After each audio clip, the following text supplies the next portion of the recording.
Bonjour à toutes et à tous. Nous poursuivons avec le thème « Comment développer des habitudes dans le Seigneur ». Nous aussi, dans le Seigneur, quelles sont les habitudes que nous développons dans le culte que nous rendons à Yahvé, à l'Éternel? Quelles sont tes habitudes dans le culte que tu rends à notre Seigneur Jésus-Christ? Nous pouvons alors observer deux sortes d'habitudes que l'homme peut développer. Dans cette définition, nous parlons de l'homme psychique, l'homme naturel. Nous parlons de l'homme en général. En général, l'homme développe deux habitudes. Nous avons l'habitude de dépendance et l'habitude discipline. L'habitude de dépendance est produite par la chair. L'habitude de dépendance, c'est une habitude que nous développons par nos propres sens, donc par le psychique, par notre âme. Dans ces habitudes, tout ce que nous le faisons par nous-mêmes. Ça veut dire que nous ne cherchons pas à dépendre du Seigneur. Et l'homme lambda, ce sont ses habitudes qu'il développe. Il a ses coutumes, ses manières. Et ces choses, quand l'homme les fait en toute indépendance du Dieu créateur. Et l'homme, quand il fait ces choses, il ne s'attend pas au Seigneur. On appelle cela les habitudes de la chair, les habitudes humaines. Ça veut dire que dans l'Église, nous pouvons aussi trouver des gens qui développent des habitudes. Mais puisque ces habitudes sont développées par le psychique, ces habitudes ne pourront jamais être profondes, ancrées dans la durée. Toute habitude qui est développée dans la chair, toute habitude qui est développée par l'âme, n'aura pas un fondement profond. Pourquoi? Parce que tout ce que produit l'âme n'est pas profond. Tout ce que produit la chair n'est pas profond. Mais il y a aussi l'habitude de discipline. Ici, nous appelons l'habitude de discipline celle qui peut conduire à la liberté. L'attitude de discipline qui peut conduire à la liberté, c'est cette habitude qui a pour appui le Dieu créateur. C'est l'habitude qui a pour appui le Saint-Esprit. C'est l'habitude qui a pour appui le Seigneur Jésus-Christ. C'est celle qui vient de l'Esprit. L'habitude de discipline qui conduit à la liberté, c'est celle qui est donnée par l'Esprit. C'est celle qui vient de l'Esprit. C'est celle qui vient de l'Esprit, l'Esprit avec un petit e, donc l'Esprit de l'homme. Et l'Esprit prend sa source dans l'Esprit de Dieu. Nous voyons qu'ici, nous parlons d'abord de l'Esprit de l'homme et de l'Esprit de Dieu. Alors, nous voyons que l'Esprit de l'homme qui prend sa source, qui prend sa vitalité dans l'Esprit de Dieu, puisque la chose qui nous rend différents des animaux, c'est l'Esprit. Et nous voyons que cet élément est étroitement connecté, devrait être étroitement connecté à l'Esprit de Dieu.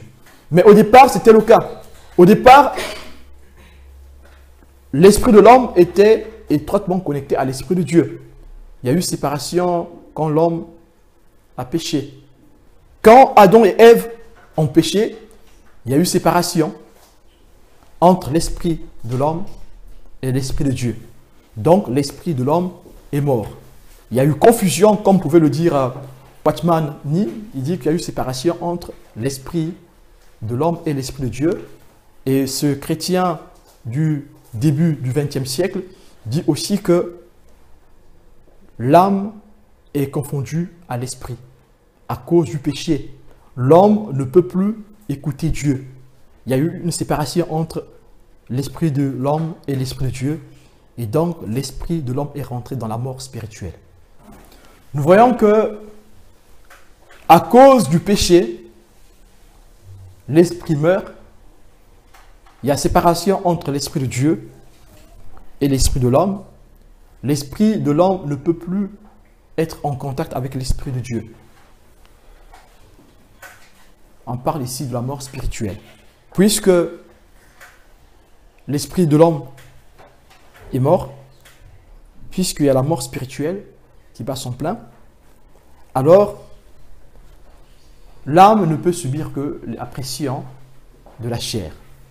L'âme subit la pression de la chair.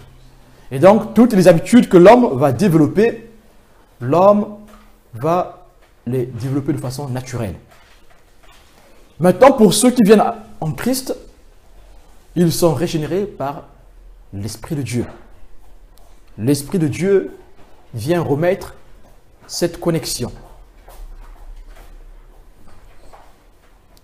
Maintenant, puisqu'il y a connexion entre l'Esprit de l'homme et l'Esprit de Dieu, alors l'homme peut rentrer en contact avec Dieu par son esprit.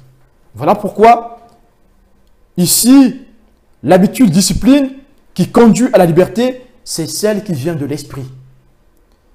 Si nous cultivons des habitudes qui viennent de l'esprit, alors ces habitudes auront un fondement profond. Et ces habitudes nous emmèneront à la transformation. Parce que c'est le fondement qui viendra du Seigneur lui-même. Parce que l'esprit de l'homme qui est transformé s'associe, s'unit à l'esprit de Dieu. Les habitudes qui viennent de l'esprit expriment alors ce que Dieu fait. Si nous cultivons les habitudes qui viennent de l'esprit, nous allons donc exprimer ce que Dieu fait. Si nous cultivons des habitudes qui viennent de l'esprit, nous allons exprimer la volonté de Dieu. Alors, comment nous pouvons exprimer les habitudes qui viennent de Dieu?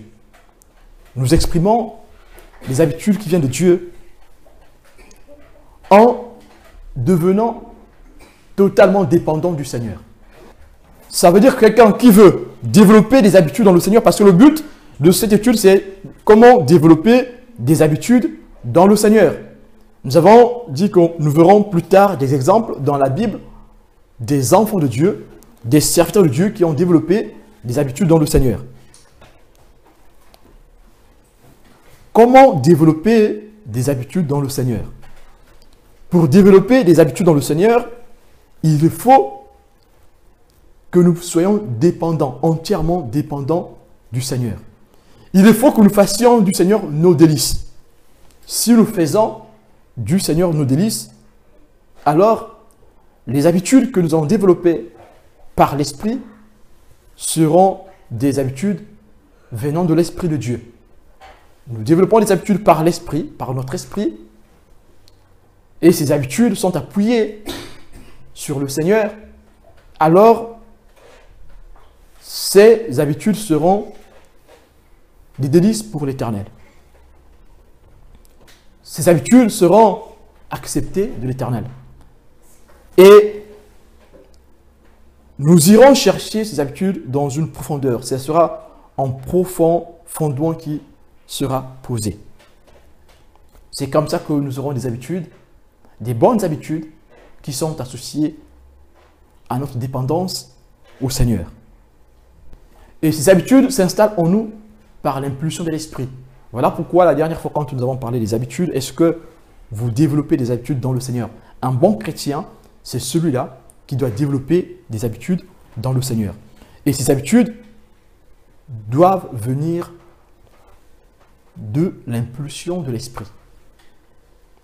Donc si tu as une vie ancrée dans le Seigneur, une vie de dépendance dans le Seigneur, alors forcément, tu as dû développer des habitudes sans pourtant avoir conscience de ce qui se passe.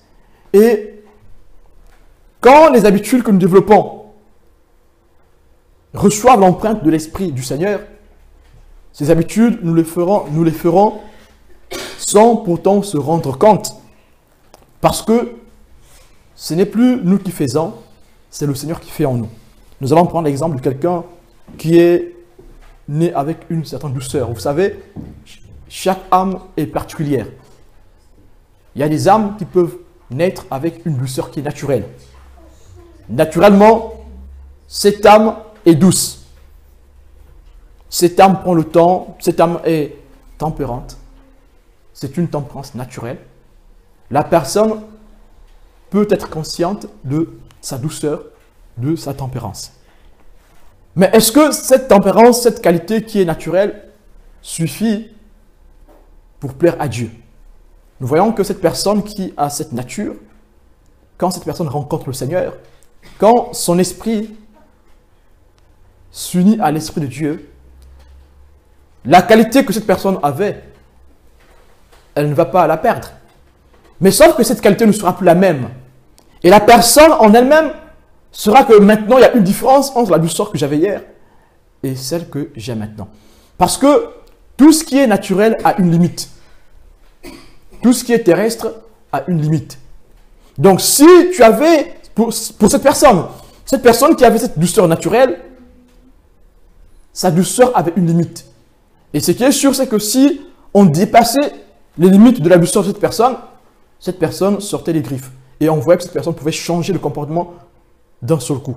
Et on avait du mal à reconnaître la personne. On dit, mais c'est pas possible. Là, il ne s'agit pas de la même personne. Mais oui, parce que c'est une qualité qui est naturelle. Mais quand nous venons dans le Seigneur, la qualité qui est naturelle, le Seigneur peut la transformer en une qualité spirituelle. Et nous voyons qu'ici, cette douceur, quand ce dernier appliquera cette douceur, cette personne saura la différence. Il saura que oui, elle saura que maintenant, ça a changé à quelque chose. On voit que quand ces limites seront dépassées, cette personne gardera sa douceur. Rien, plus rien, ne pourra perturber cette personne. Parce que là, cette douceur qu'elle a maintenant vient du Seigneur. Et tant que cette personne s'appuie sur le Seigneur, cette douceur n'aura pas de limite. Voilà pourquoi ici, les vraies habitudes doivent venir de l'impulsion de l'esprit. Et ceux qui mènent une vraie vie en Christ ont développé des habitudes sans pourtant parfois faire semblant, sans pourtant être conscients. Mais plus ils vont avancer, plus ces choses vont rester dans les habitudes et ils auront des réflexes. Ces choses deviendront des réflexes. Ces habitudes deviendront des réflexes. Mais ces réflexes ne viendront pas de la conscience, de l'âme, de la conscience, de la chair. Ces réflexes viendront de la conscience de l'esprit. L'esprit que nous avons a une conscience. Mais comment nous pourrons avoir les habitudes de l'esprit? Nous pourrons avoir les habitudes de l'esprit que si nos aspirations sont toujours accrochées au Seigneur.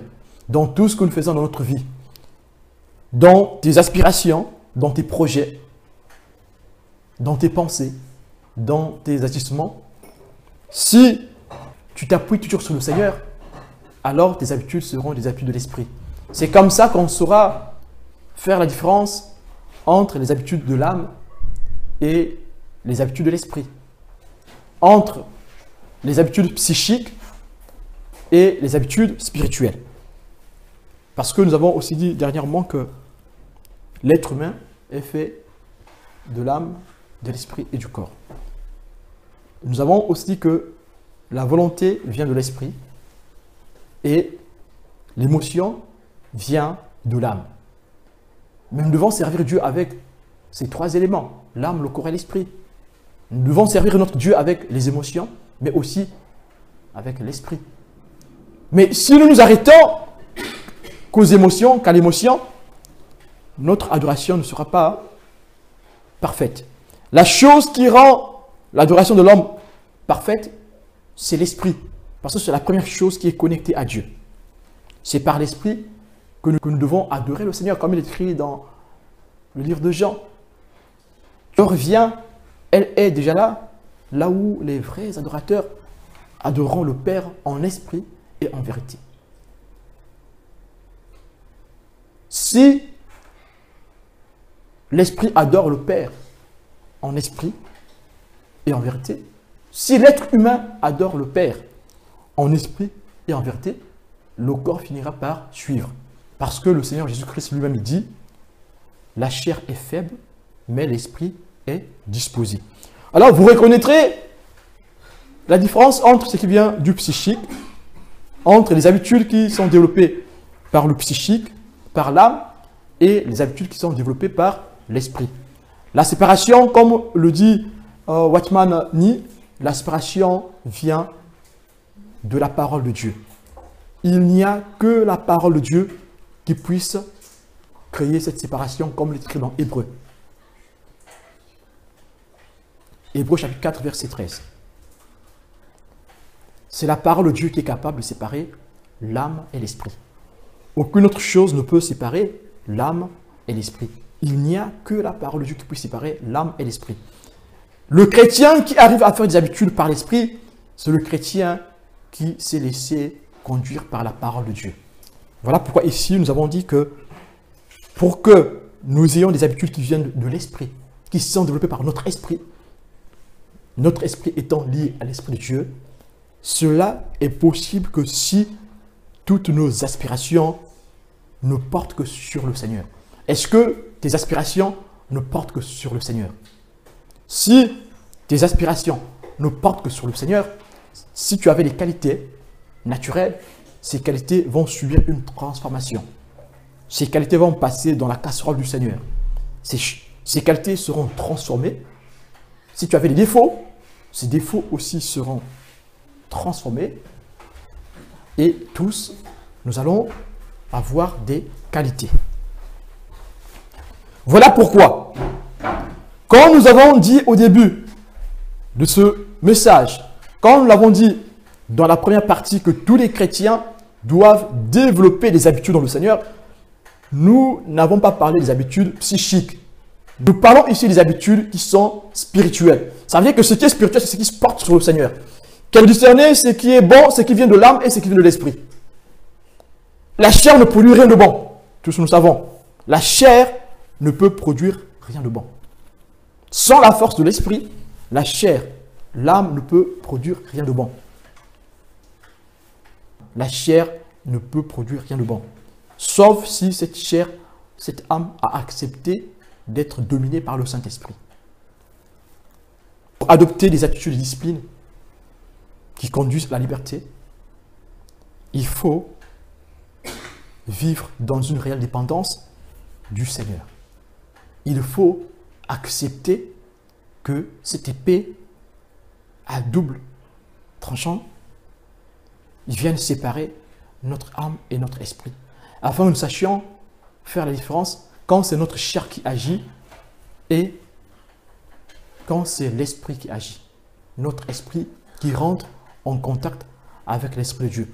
Même quand tu veux faire ton offrande, même quand tu veux faire le monde, même quand tu veux faire une prière, même quand tu veux te sanctifier, même quand tu veux exercer la miséricorde, même quand tu veux rentrer dans la communion avec ton Dieu, dans ta vie chrétienne, il faut que tu arrives à faire la différence entre, dans tes œuvres que tu poses, il faut que tu arrives à faire la différence entre les œuvres qui viennent de l'âme et les œuvres qui viennent de l'esprit.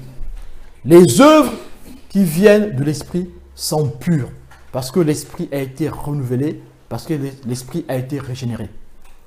Alors, l'âme suivra. Tu pourras alors servir Dieu avec tes émotions et ta volonté. Et tous nous savons que l'émotion est éphémère. Vrai ou faux? Mais la volonté est durable. Les émotions ne sont pas durables. Par contre, la volonté peut être durable quand elle est associée à la volonté du Christ. Et donc, ce que nous faisons par l'âme, par la chair, peut être naturellement bon. Oui, ça peut être bon. Mais seulement, ça ne peut pas subsister à la tempête. Donc, quelqu'un qui va essayer d'exercer l'amour en s'appuyant sur ses qualités. Quelqu'un qui va essayer d'exercer la douceur, la tempérance, en s'appuyant sur ses qualités naturelles. Oui, ça sera bon, on verra ce qu'il fait. Les gens pourront admirer ce que fait la personne. Des œuvres sociales, visiter les malades. Mais tant que ça reste dans la chair, tant que ça reste psychique, le fondement ne sera pas profond. Le jour où il y aura une tempête, tout va s'écrouler. Le jour où il y aura une déception, la personne va se repentir de tout ce qu'il a fait. Par contre, celui qui a fait ces choses, ces bonnes œuvres, celui qui a posé des œuvres par l'esprit, même si la tempête souffle, s'abat sur lui, même si il n'y a pas de reconnaissance, même si cette œuvre n'est pas reconnue des hommes, cette personne gardera le cap parce que l'œuvre qui a été posée sur un fondement bien profond. Voilà pourquoi si nous voulons développer, si nous devons développer des habitudes dans le Seigneur, il faut que ce soit des habitudes qui sont associées à l'Esprit de Dieu. Tout doit se faire par la confiance que nous avons au Seigneur. Si je dois donner ma chemise, il faut que le don que je fais de ma chemise vienne d'une œuvre qui est attachée à l'esprit et non une œuvre qui est attachée à la chair. Il peut arriver que les enfants de Dieu puissent aussi servir avec les émotions, même ceux qui sont très spirituels. Personne n'est exempt de son âme. Voilà pourquoi jusqu'à aujourd'hui, cette séparation n'est pas encore totalement ce que nous devons toujours nous nourrir de la parole de Dieu. Si cette séparation était totale, si la séparation de l'âme et de l'esprit était totale, alors on n'aurait plus besoin de la parole de Dieu. Si nous avons toujours besoin de la parole de Dieu, c'est parce qu'il y a encore embrouille entre l'âme et l'esprit. Puisque nous sommes encore dans la chair, puisqu'on n'a pas encore vécu l'adoption de la chair, il y a encore embrouille entre l'âme et l'esprit. Il y a encore embrouille. Ça peut arriver qu'on puisse servir Dieu, étant spirituel, grandement spirituel, avec tous les dons spirituels. Arriver à servir Dieu avec nos émotions. Mais Moïse qui parle avec Dieu, Moïse qui a des habitudes avec le Seigneur, a servi Dieu avec ses émotions, avec le psychique. Si vous allez dans Exode, vous allez voir ces événements. Moïse, qui est le serviteur de Dieu, Dieu dit au peuple d'Israël, Dieu dit à Myriam et à Aaron, vous murmurez contre mon serviteur. Et vous dites que non, nous aussi Dieu ne nous parle pas. Mais lui, quand je lui parle, je lui parle de vive voix, on se voit face à face. Mais parmi vous, quand je choisirai un prophète, c'est dans les rêves que je lui parlerai. Il fallait d'abord que je l'anesthésie pour lui parler. Mais lui, Moïse, je lui parle tête à tête. Mais et pourtant, ce Moïse qui voit Dieu, qui parle avec Dieu tête à tête, est arrivé à servir Dieu dans un moment crucial de l'ascension, de la puissance de Dieu dans sa vie, est arrivé à servir Dieu avec son psychique, avec son âme. Personne n'est exempt de servir Dieu avec son âme. Personne ne peut lever le doigt que moi là, jamais je servirai Dieu avec son âme. Ça veut dire que celui qui dit ça, il sert Dieu avec son âme. Celui qui se permet de dire que je ne servirai jamais Dieu avec mon âme, il sert déjà Dieu avec son âme. Parce que celui qui sait que il a encore sa chair, il peut servir Dieu avec son âme. Voilà pourquoi il a besoin d'être dépendant de la parole de Dieu. Moi, j'ai besoin d'être dépendant de la parole de Dieu. Parce que ma séparation n'est pas encore totale. Cette séparation sera totale à l'enlèvement ou à ma mort. C'est là qu'il y aura la séparation. Quand je vais mourir, mon âme va se séparer de l'esprit. Dieu va prendre le contrôle de l'esprit. Parce que c'est lui qui l'a donné, il prendra le contrôle. Et l'âme subira le châtiment, s'il le faut, ou les avantages qui sont associés à ceux qui craignent le Seigneur. Ce matin, le Seigneur veut nous exhorter de développer des habitudes dans le Seigneur, par l'esprit et non par l'âme. Et ce matin, le Seigneur peut nous rappeler que nous tous, nous sommes sujets à parfois se laisser entraîner par l'âme, les émotions. Moïse, qui est le serviteur de Dieu, le grand intercesseur, Moïse, il prend le bâton, il va frapper le rocher à 2 reprises. Dieu avait dit à Moïse, tu frapperas le bâton qu'une seule fois. Mais le peuple, aux eaux de Mériba, le peuple l'a acculé. Tout le monde l'a acculé. Moïse, qui a reçu l'instruction de Dieu, va frapper le bâton 2 fois sur le rocher. Et pourtant, il fallait juste frapper une seule fois. Pourquoi Moïse est arrivé à cela? Parce que Moïse s'est laissé entraîner par le psychique, par les émotions, par l'âme. L'émotion vient de l'âme. La volonté vient de l'esprit. Et pourtant, ce n'est pas la première fois que Moïse casse quelque chose. Moïse a déjà cassé la table. Vous vous rendez compte? Dieu a écrit la table de la loi avec sa propre main. Quand Moïse arrive comme ça, il voit le veau d'or. Aaron et Myriam se sont laissés entraîner par le peuple d'Israël, incrédule, qui a une mémoire courte. Quand Moïse a vu l'adoration du veau d'or, Moïse était consterné. Moïse a brisé la table, écrite par la main de Dieu. C'est Dieu lui-même qui a écrit la première table. Vous vous rendez compte? La table qui est écrite par la main de Dieu est brisée par Moïse. Mais est-ce que Moïse a été puni par le Seigneur quand il a fait cela? Non. Parce que cette colère-là, ce n'était pas de l'émotion. C'était de la volonté. Ça venait de l'esprit. On voit ici 2 œuvres de Moïse. Une œuvre où c'est l'âme qui agit. Moïse frappe 2 fois le bâton sur le rocher. Dieu punit Moïse. Moïse n'est pas rentré dans la terre promise à cause de cette action. Vous vous rendez compte? Mais si c'est nous, on va dire, mais c'est pas possible, Seigneur. Il y en a qui sont dans l'idolâtrie, hein, ils font des choses bizarres, mais tu les laisses tranquilles. Mais Moïse, vraiment, ton serviteur, vraiment, ton oint, celui avec qui tu parles, tu le fais rentrer dans ta gloire. Tout le monde ne peut pas te voir, mais lui, il te voit. Mais comment ça se fait que c'est à lui que tu refuses de rentrer dans le bon pays, là où il y a les bons fruits? Les raisins pèsent des kilos. Hein? C'est à lui que tu refuses de rentrer. Parce qu'il a juste frappé 2 fois. Seigneur, et pourtant, il a aussi cassé la table. Comment ça se fait? Mais oui, quand il a cassé la table, ce n'était pas une émotion, c'était une volonté. C'était une consternation venant de la volonté de servir Dieu. Par contre, quand il a brisé à 2 reprises le rocher, c'était une émotion qui venait de son âme, du psychique. Et Moïse a été privé de Canaan, le bon pays là où coule le lait et le miel. Moïse n'a pas bu le lait qui se trouve dans ce pays. Moïse n'a pas pu manger ces raisins là, ces gros raisins qui sont dans ce pays, Canaan. Pourquoi? Parce que Moïse,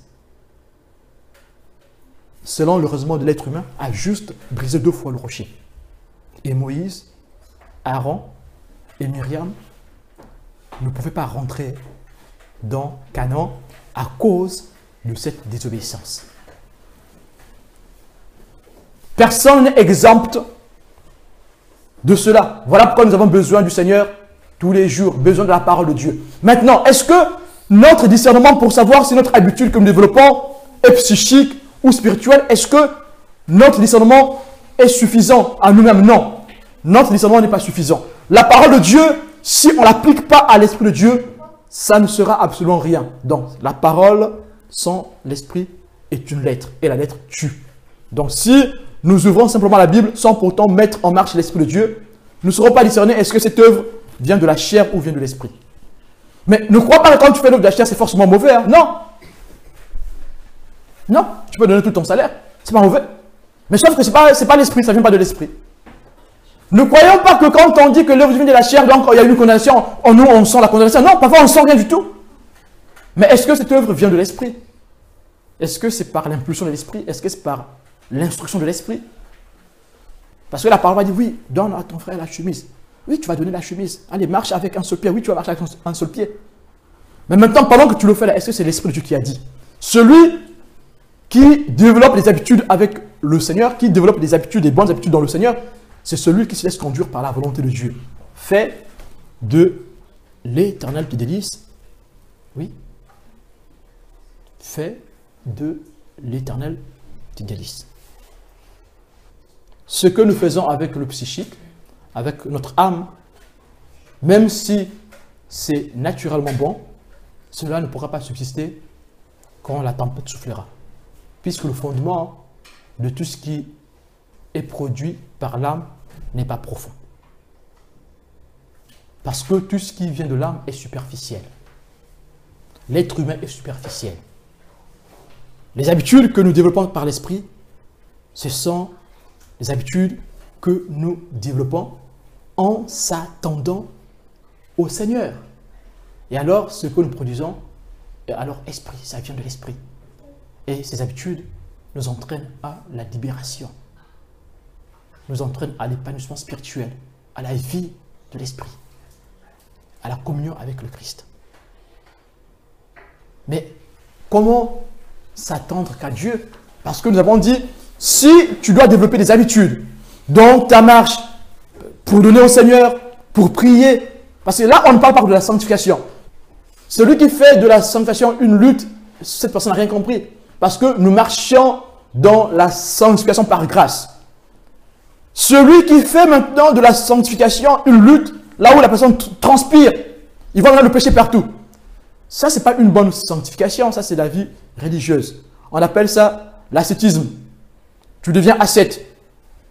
La vraie sanctification n'est pas basée sur l'ascétisme. La vraie sanctification est basée sur l'amour. Celui qui craint Dieu parce qu'il a l'amour de Dieu, alors l'amour bannit la crainte. Les habitudes que nous devons développer ce matin, c'est pour faire grandir notre amour dans le Seigneur. Ce n'est pas juste pour fuir le péché. Si tu limites ta vie dans le Seigneur dans la fuite du péché, là il y a un problème. La vie chrétienne n'est pas limitée à fuir le péché. Fuir le péché, c'est évident quand on aime le Seigneur. Donc du coup, on ne peut pas faire de la sanctification une doctrine en oubliant les choses qui doivent nous garder dans le Seigneur. On fera de l'ascétisme sans pourtant le savoir. En fait, nous sommes en train de marcher avec Dieu, avec notre âme. Et vous allez voir que ces personnes qui marchent avec Dieu, avec leur âme, quand tu auras la tentation, il n'y aura pas grand-chose. Puisqu'ils n'ont pas accepté la réelle séparation entre leur âme et leur esprit, qui vient de la parole de Dieu. Donc nous disions que ce que nous faisons en s'attendant à Dieu est esprit. Tout ce que tu fais en te confiant au Seigneur vient de l'esprit. Tout ce que tu fais en comptant sur Dieu vient de l'esprit. Si ta sanctification, tu l'as fait en comptant sur le Seigneur, cette sanctification vient de l'esprit. Si le monde que tu fais, tu le fais en s'appuyant sur le Seigneur, alors ce don vient de l'esprit. Si quand tu visites les malades ou quand tu visites les autres, tu le fais en s'appuyant sur Dieu, alors cette œuvre vient de l'esprit.